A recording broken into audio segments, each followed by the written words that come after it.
So, reading from Lamentations, chapter 1.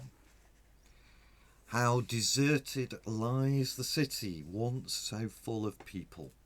How like a widow is she who once was great among the nations. She who was queen among the provinces has now become a slave. Bitterly she weeps at night, tears are upon her cheeks among all her lovers. There is none to comfort her. All her friends have betrayed her, they have become her enemies. After affliction and harsh labour, Judah has gone into exile. She dwells among the nations, she finds no resting place. All who pursue her have overtaken her in the midst of her distress. The roads to Zion mourn, for no one comes to her appointed feasts. All her gateways are desolate. Her priests groan, her maidens grieve, and she is in bitter anguish. Her foes have become her masters, her enemies are at ease. The Lord has brought her grief because of her many sins. Her children have gone into exile, captive before the foe. All the splendour has departed from the daughter of Zion. Her princes are like deer that find no pasture. In weakness they have fled before the pursuer. In the days of her affliction and wandering, Jerusalem remembers all the treasures that were hers in days of old. When her people fell into enemy hands, there was no one to help her. Her enemies looked at her and laughed at her destruction. Jerusalem has sinned greatly and so has become unclean. All who honoured her despise her, for they have seen her nakedness. She herself groans and turns away. Her filthiness clings to her skirts. She did not consider her future. Her fall was astounding. There was none to comfort her. Look, O Lord, on my affliction, for the enemy has triumphed. The enemy laid hands on all her treasures. She saw pagan nations enter her sanctuary, those you had forbidden to enter your assembly. All her people groan as they search for bread. They barter their treasures for food to keep themselves alive. Look, O Lord, and consider, for I am despised. Is it nothing to you, all you who pass by? Look around and see, is any suffering like my suffering that was inflicted on me, that the Lord brought on me in the day of his fierce anger? From on high he sent fire, sent it down into my bones. He spread a net for my feet and turned me back. He made me desolate and faint all the day long. My sins have been bound into a yoke. By his hands they were woven together. They have come upon my neck, and the Lord has sapped my strength. He has handed me over to those I cannot withstand. The Lord has rejected all the warriors in my midst. He has summoned an army against me to crush my young men.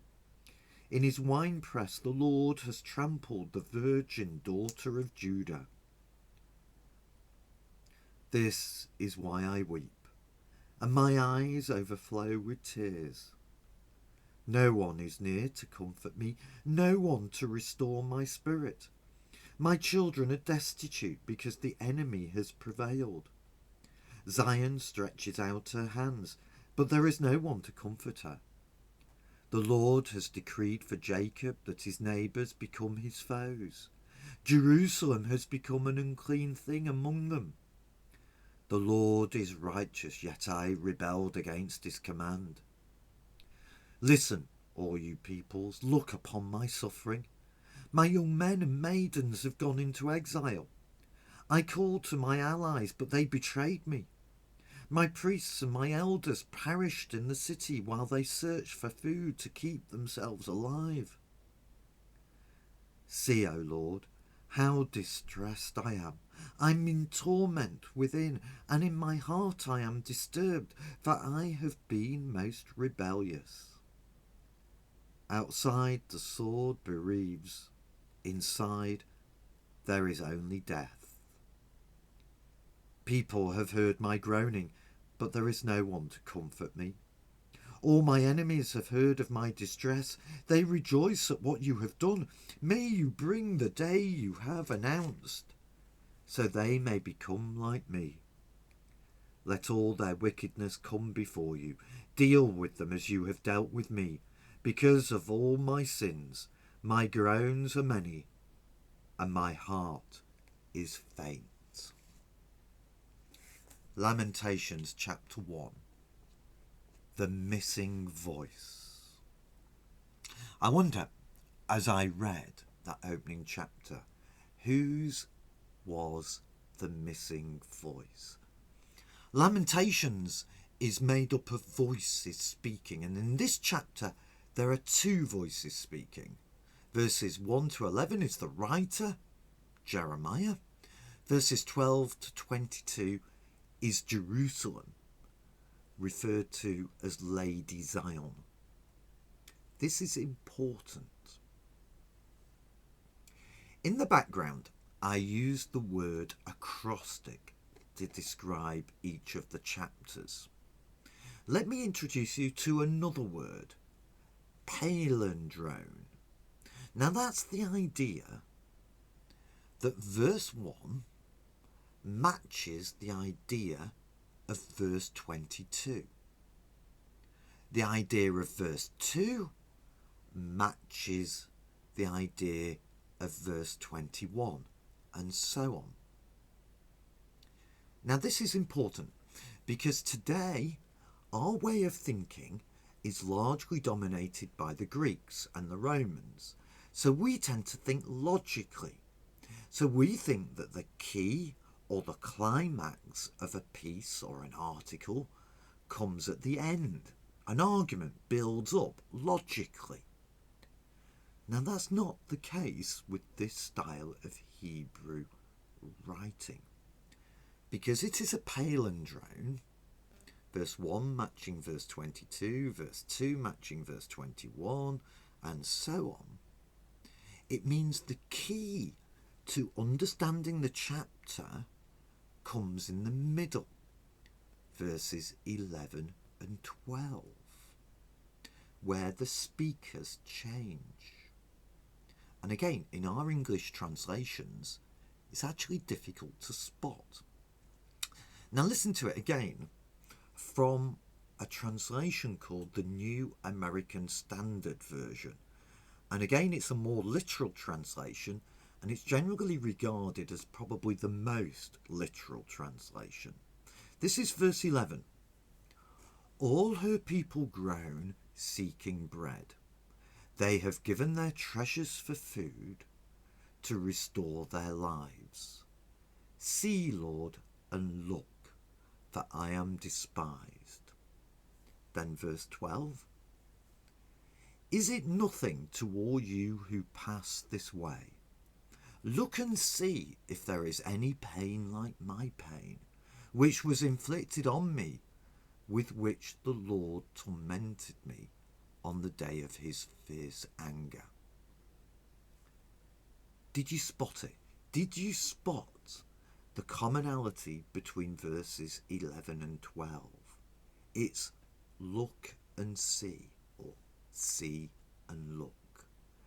That is the keynote of the chapter.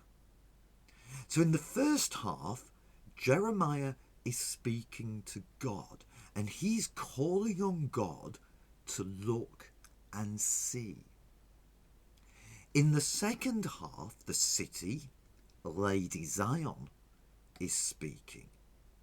And who is she speaking to? To passers-by, the other nations. Now, remember, when we were looking in Deuteronomy, the reason God wanted the Israelites to be obedient to him was so that the other nations would see how great God is. So what are they going to see now? Jerusalem in ruins. And so what would they think of God? There's an implied request to God here. Look, God, this is making a mockery of you. So do something. But it's not just the passing nations, Lady Zion, wants to look. It's us, the reader, Lady Zion is speaking to. So what does Jerusalem, what does Lady Zion want us to see? What does Jeremiah want God to see? Well, three things. First of all, Jerusalem is in trouble. Do you notice how many times the word all is used? 16 times. All her lovers, all her friends, all who pursue her, all her gateways, all the splendour, all who honoured her, all her people, all the warriors, all my enemies, all my sins. Every problem Jerusalem, Lady Zion faces is expressed in terms of totality. The people face oppression by enemies, total loss of property, total loss of leaders, total lack of support from her allies, total loss of dignity, total guilt before God for their sins. All their weaknesses have been exposed. All hope has been dashed. It's complete suffering. Remember the point of the acrostic, completeness. It's complete suffering, total destruction. So in fact, Jeremiah and Lady Zion want God to see, and us to see, Jerusalem, Lady Zion, is in dire trouble. So first of all, completeness. Second thing, their suffering is their own fault. You see, there are privileges of being part of God's people, but it also brings responsibilities. Remember Deuteronomy. Sin has consequences. If it's unrepentant, deliberate, continuous, there will be far-reaching consequences. So some misfortune is the result of our misdeeds. So basically, look and see, the city has got what it deserved, and they recognise it. Now, we need to be careful here. This may or may not be the reason why you are suffering. This may or may not be the reason why the church is suffering. The New Testament gives 7 different reasons why we may suffer. This is just one of them. But what it does teach us is that if we're going through a hard time, is there some unconfessed sin in our lives or in the life of the church that needs to be brought before God and dealt with? If there is, then let's be honest with God and sort it out. Then the third thing we are to see is actually probably the hardest for us to accept. God initiated it. God has brought all this about. And that's what he said would happen if we read Deuteronomy. If we remember the prophets Amos and Hosea, if we remember 1 and 2 Kings, the historical accounts.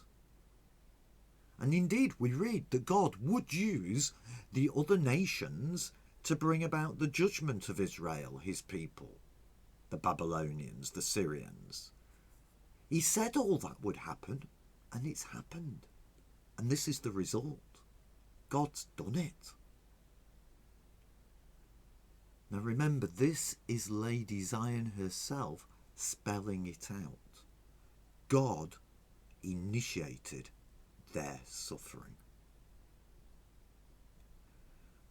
But all that has happened Lady Zion admits, is her fault. But it's God's doing. And they're prepared to say so. Look, God, you've done this to your city and your people. Look and see what you've done. To the passerby, to us, look what God can do. Look, God does what he says he will do. Look at the consequences of sin and disobedience. Look at the warnings you've been given. Look, judgment is real. So God, you've done this, Lady Zion cries out in despair and rage. And how does God respond? He doesn't, does he? His is the missing voice. God remains silent. All we hear is the sound of silence coming from God. Is it intentional? Perhaps he doesn't interrupt, because actually he wants them to vent their fury and despair. But why? And why include it in the Bible? Well, perhaps it's to stop us sliding over suffering and trying to move quickly towards the happy ending. Maybe he wants us to see grief and despair and to feel free to express it to him. Maybe he wants us to tell him the truth about how we feel without interrupting us. Maybe it's telling us that actually God wants us to outpour our pain, our anger, our questioning to him. But is there another reason why this book is in the Bible, and yet God seems to be silent? Well, remember, the Bible is God's word to us. And so as the writer Chris Wright puts it, you need to hear this.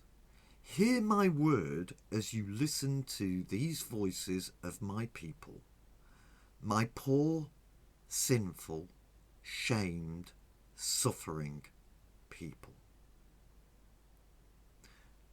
So today, stop and look and see. See the destruction of Jerusalem, of Lady Zion, through these voices. See the facts presented. That the suffering here is their own fault for not doing what God told them to do back in Deuteronomy. Look and see. Sin has consequences. Look and see that God is a God who keeps his word, and that includes judgment. So we meet Jerusalem, Lady Zion, vulnerable, weak, a city destroyed because of her sin, crying for mercy. Or is she? Today, stop, look and see. See the pain and the misery caused by human sin. See a God who keeps his word and keeps his promises. And if you have time, have a look at the cross.